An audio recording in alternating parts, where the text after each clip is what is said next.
For our tinder kit we're making. We don't want to take too much. I've taken just like dried lumps from the outer portion of the bark that have dried for quite some time, which is a really good fire starter. Managed to find some that has already dried and was fairly easy to get off due to that it's been already collected on the outside of the bark and it just dries in a clump. All you have to do is just give a little tap with a stick or with I have my hatchet with me today. I was very careful not to hurt the tree. There's a large clump up there in the tree. It's about the size of a baseball. And I took a small part of that, so that's no problem for the tree. I'm gonna put that in the bag there. That is, I'm collecting up a bunch of resources today for a Viking Fire starting kit. I'm going to put that together and I'll be out here in the forest sharing this adventure with you guys today, collecting up supplies. I need to find some birch bark, some fat wood, and a couple of things that I can get before it gets too dark.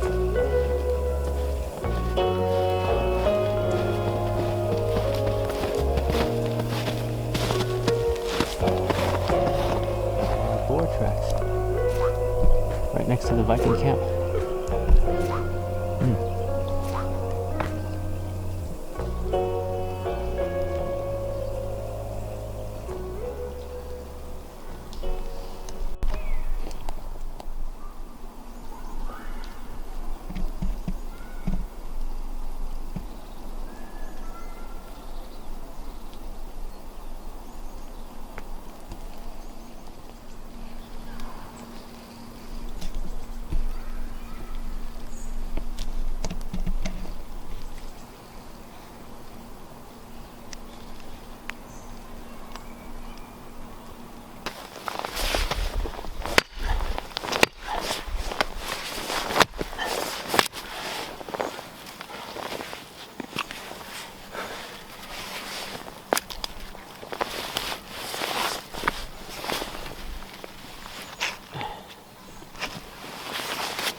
Fat wood right there.